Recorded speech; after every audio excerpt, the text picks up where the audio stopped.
High above the city, on a tall column, stood the statue of the Happy Prince. He was gilded all over with thin leaves of fine gold.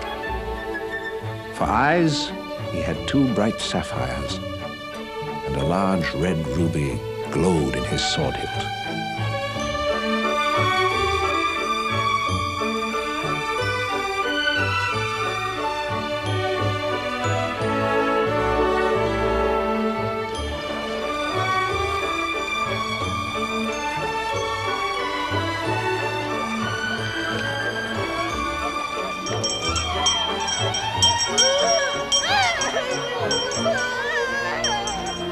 Stop this crying. Look, why can't you be like the Happy Prince? He never dreams of crying for anything. Make way for his worship the mayor.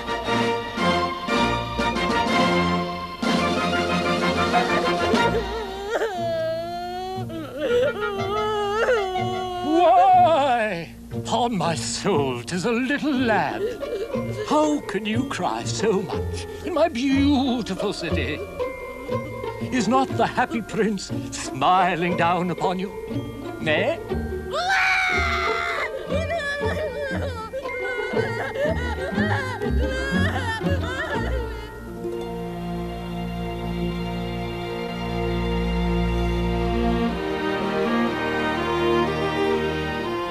The Happy Prince looks so beautiful. He looks just like an angel.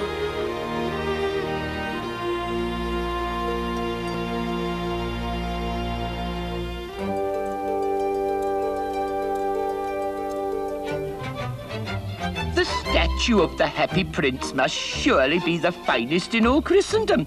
I doubt if I could have designed a better one myself.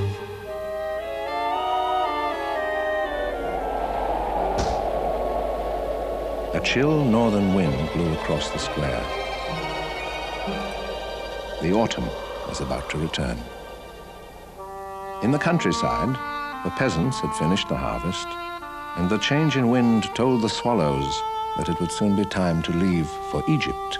Come away, come away, come away, come away, come, let us fly to the land of sunshine. Come, let us fly to the skies of blue. Leave all the drab and dreary weather. Come where the sun is awaiting you. Don't hesitate to be late, and you will miss all the fun that we have in store. We'll be together constantly. Together we will be happy as one big family, and we will fly to the skies of blue. Long sunny days, cool fragrant nights, perfume of flowers and wonderful sights, places so strange, people so new, all of them waiting for you. La la la la la. One little swallow was not interested in leaving, for he had fallen in love with a most beautiful reed. See how agile I am. Look at me. Say you love me. The reed would nod and bow and make the most beautiful curtsies, for that was all she could do in the wind. Come, let us fly to the land of sunshine. Come, let us fly to the skies of blue. Leave all the foolish ties that bind you. Why cherish love that will not be true? Now is the time we must fly together. And if you stay, you will be alone. We'll be together constantly. Birds of a feather we will be. Happy as one big family, and we will fly to the skies of blue. Come away, come away.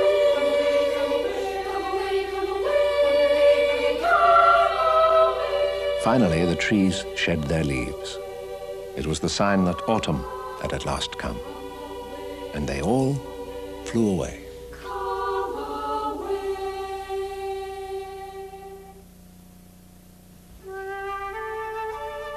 Several weeks passed, and the little swallow felt quite lonely and began to tire of his lady love. She has no conversation. And she's always flirting with the wind. I love traveling, and my wife, consequently, should love traveling also. Will you come away with me? Will you? The reed shook her head. She was so attached to her home. You have been trifling with me. Well, you shan't see me again. I am off to the pyramids. Goodbye. All day long, the little swallow flew. By nighttime, he arrived at the city.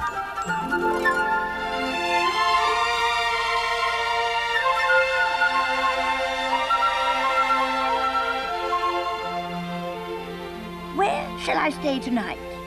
I hope the town has made preparations.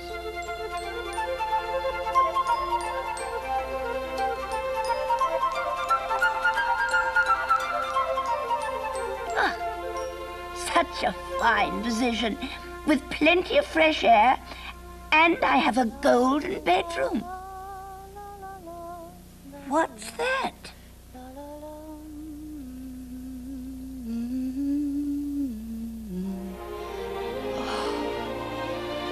He looks so beautiful in the moonlight.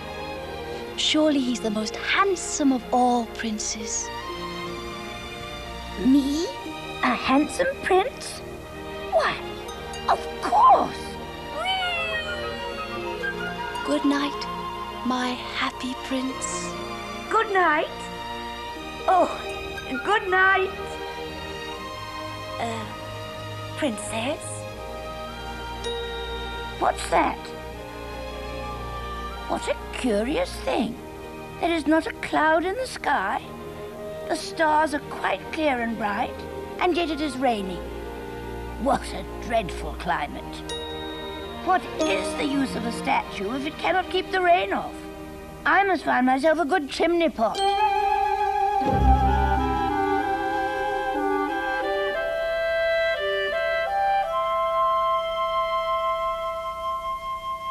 Who are you? I am the happy prince. The happy prince. Well, if you're so happy, why are you weeping? You have quite drenched me. When I was alive and had a human heart, I did not know what tears were, for I lived in the palace of Sans Souci, where sorrow is not allowed to enter. In the daytime, I played with my companions in the garden, and in the evening, I led the dance in the great hall. Round the garden was a very lofty wall, but I never cared to ask what lay beyond it. Everything about me was so beautiful. My courtiers called me the happy prince, and happy indeed I was, if pleasure be happiness. So I lived, and so I died. And now that I am dead, they have set me here so high I can see all the ugliness and misery of my city. And though my heart is made of lead, I cannot choose but weep. What? Is he not solid gold? Far away in a little street there is a poor house. One of the windows is open, and through it I can see a woman seated at a table. Her face is thin and worn, and she has coarse red hands all pricked by the needle, for she is a seamstress. She is embroidering a satin gown for the loveliest of the Queen's maids of honor to wear at the next court ball. In the corner of the room, her little boy is lying in. He has a fever and is asking for oranges, but his mother has nothing to give him but river water.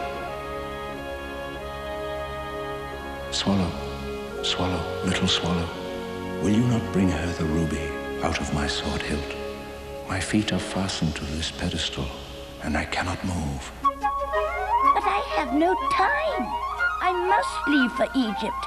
My friends are flying along the Nile at this very moment.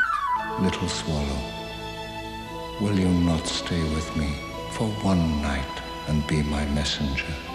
The little boy is so thirsty, and his mother so sad. I don't think I like boys. They always throw stones at me. They never hit me, of course. We swallows fly far too well for that. Besides, I come from a family famous for its agility. Oh, it's very cold here, but I will stay for one night and be your messenger.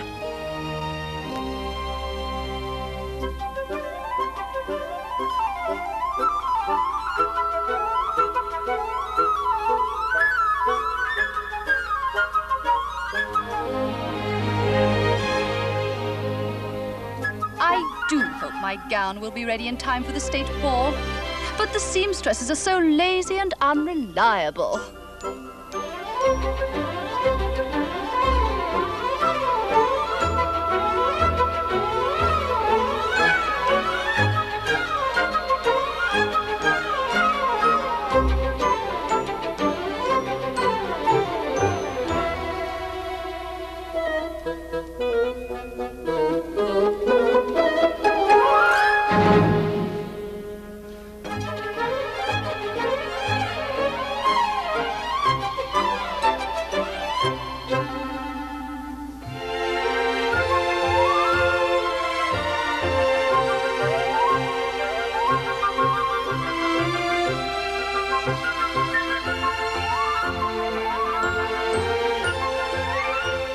How cool I feel.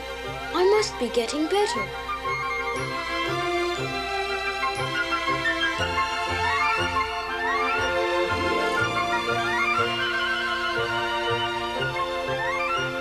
It is curious, but I feel quite warm now, although it is so cold.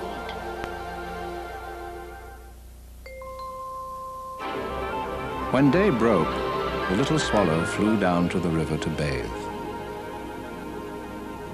What a remarkable phenomenon! A swallow in winter, said the professor of ornithology as he was passing over the bridge. Tonight I go to Egypt. Tonight I go to Egypt. Wherever he went, the sparrows chirped and said, "What a distinguished stranger." So he enjoyed himself very much.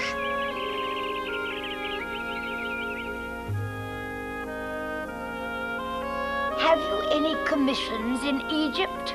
I am just starting. Swallow, little swallow, far across the city, I see a young man in a garret. He's trying to finish a play for the director of the theater, but he is too cold to write anymore. There is no fire in the grate, and the hunger has made him faint. Well, I will stay one night longer. Shall I take him another ruby? Alas, my eyes are all I have left. They are made of very rare sapphires. Pluck one out and take it to him so he can sell it for firewood and finish his play. But I cannot do that. Little swallow, do as I ask.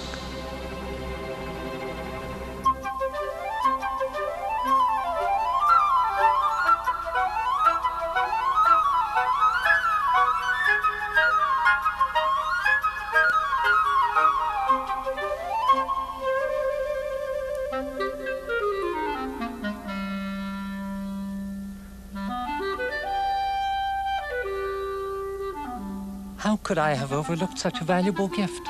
It must be from some great admirer. Now I can finish my play. It's getting cold. It is time to leave.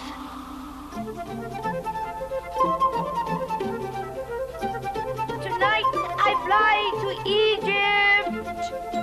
Goodbye. I am off to Egypt.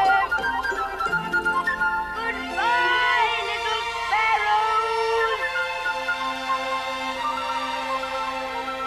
I have come to bid you goodbye. Little swallow, will you not stay a little longer? But it is winter, and the snow will soon be here. I must leave you, but I will never forget you. And next spring, I will bring you 2 beautiful jewels in place of those you have given away. The ruby shall be redder than a red rose, and the sapphire shall be as blue as the great sea. In the square below, there stands a little match girl. She has let her matches fall in the gutter, and they are all spoiled. Her family is very poor, and her father will beat her if she doesn't bring home some money. Pluck out my other eye and give it to her, and her father will not beat her. I will stay with you a little longer, but I cannot pluck out your other eye. You will be quite blind then. Little swallow, do as I ask of you.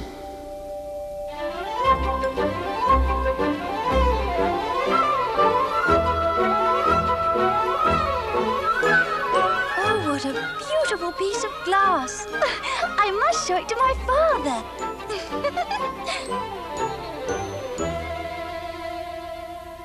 You are blind now, so I will stay with you always. No, little swallow, you must go away to Egypt. I will stay with you always. As the days passed, the little swallow never left the prince's side. He sat on his shoulders and told him many stories of what he had seen in strange lands.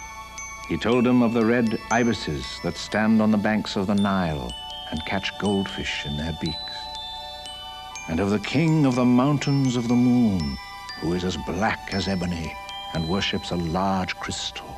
Dear little swallow, you tell of marvelous things, but more marvelous than anything is the suffering of men and women. There is no mystery so great as misery. Fly over my city, little swallow, and tell me what you see there.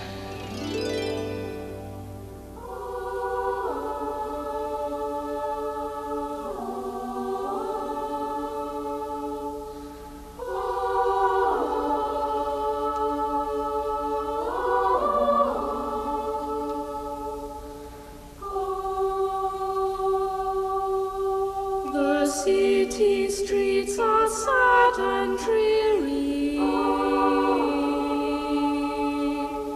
Why are the people in despair? Their clothes are torn, their eyes are weary. Poverty is everywhere. The rich just ignore it and they don't care.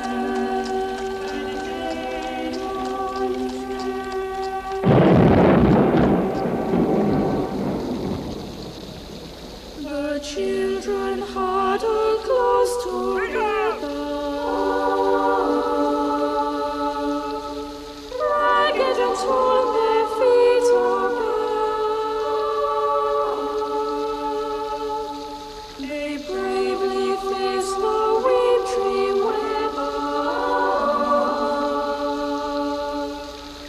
There's no fireside they can share, and the rich just ignore them and they don't care. Where is the justice in all that I see? There is no justice in poverty.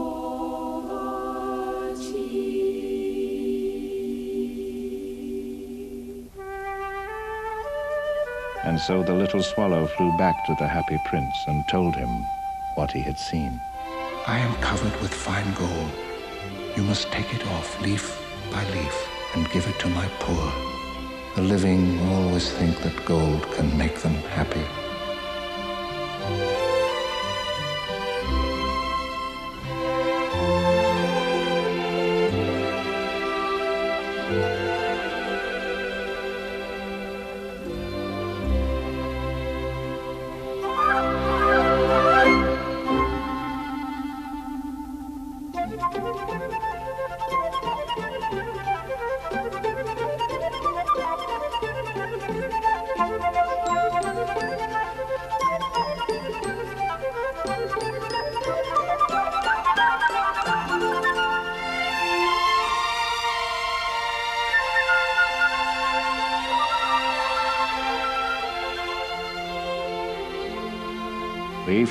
after leaf of the fine gold the swallow picked off, till the happy prince looked quite dull and grey.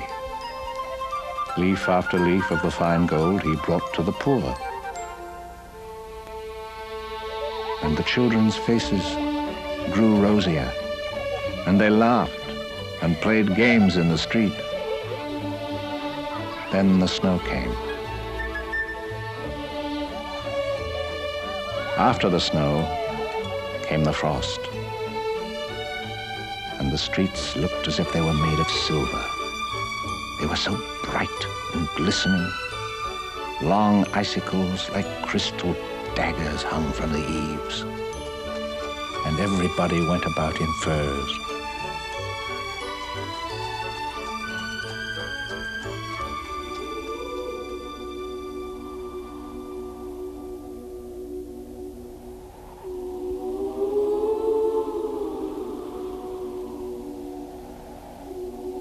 Goodbye, dear Prince. Will you let me kiss your hand? I am glad that you are going to Egypt at last, little swallow. You've stayed here too long, but you must kiss me on the lips, for I love you. It is not to Egypt I am going.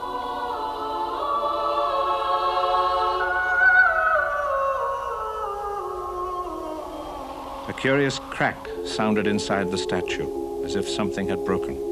The fact is, the leaden heart had snapped right in two. It certainly was a dreadfully hard frost.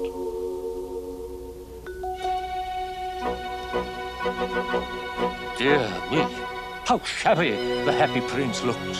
Shabby, shabby, terrible, dreadful. The ruby has fallen from his sword. His eyes have gone, and he is golden no longer.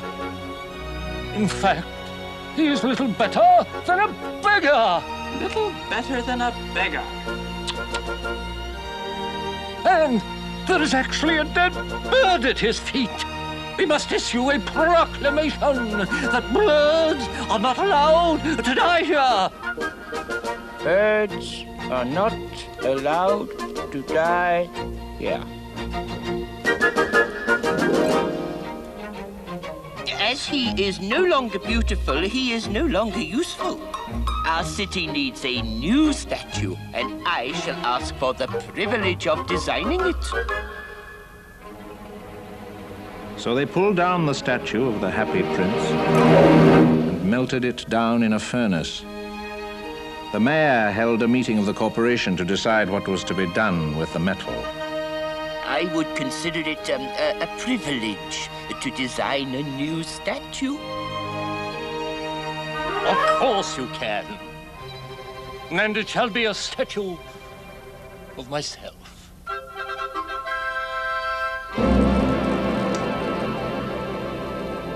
What a strange thing. This broken lead heart will not melt in my furnace. We'll have to throw it away. And so they threw it on a dust heap, where the dead swallow was also lying. "Bring me the two most precious things in the city," said God to one of his angels. And the angel brought him the leaden heart and the dead bird. "You have rightly chosen," said God, "for in my garden of paradise this little bird shall sing forevermore, and in my city of gold the Happy Prince shall praise me."